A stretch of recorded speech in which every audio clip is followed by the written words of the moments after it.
High in the mountains of Persia, Arthaban studied the night sky.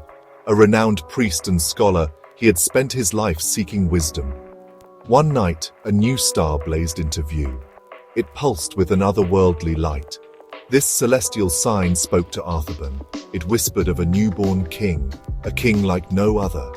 Arthaban felt a deep calling. He knew he had to find this king.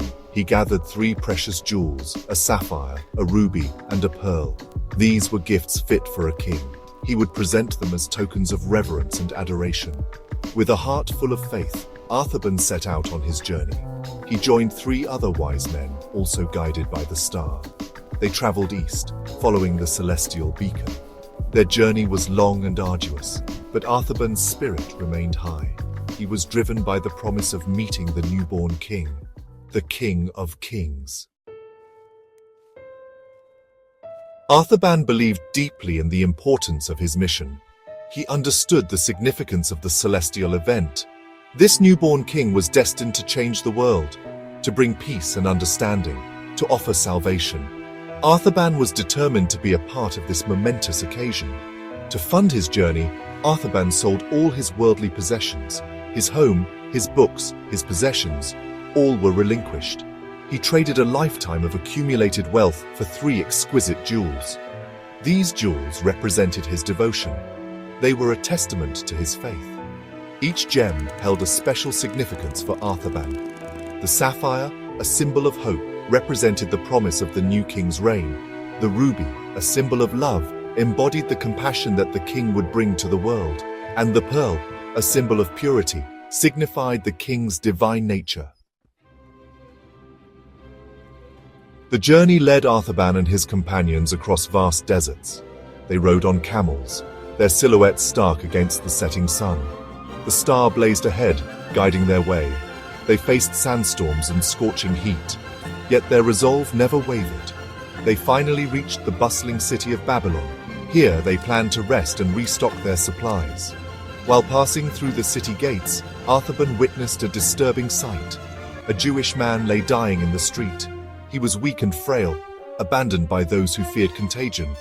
Arthaban's heart ached with compassion. He could not, in good conscience, abandon this man. Ignoring the protests of his companions, Arthaban stayed behind. He used his medical knowledge to tend to the man's wounds. He comforted him and offered him water. Section 4.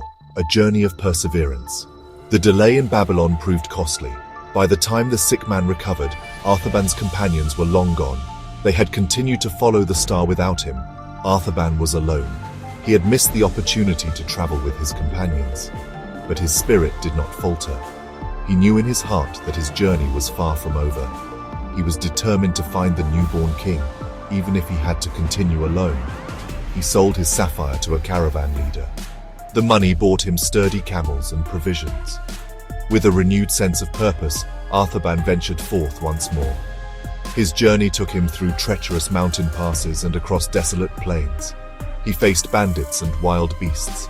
He endured hunger and thirst, but he never lost sight of his goal. The star continued to shine brightly, giving him hope. Hope that he would find the newborn king, the king he yearned to meet. Section 5. Bethlehem and Beyond. Following the star, Arthaban finally reached Bethlehem. He arrived many months after the other wise men. The star led him to a humble dwelling. A young couple greeted him with warmth and kindness. They spoke of a king who was born in a manger, a king who had already performed miracles. Arthaban's heart soared with anticipation. He was certain he had finally found the one he sought, but his joy was short-lived. As he listened to the couple's story, a sense of dread washed over him. King Herod, threatened by the prophecy of a newborn king, had ordered the massacre of all infants in Bethlehem. The couple spoke of a young family who had fled to Egypt to escape Herod's wrath. They believed this family was the one Arthaban sought. The newborn king, they said, was named Jesus.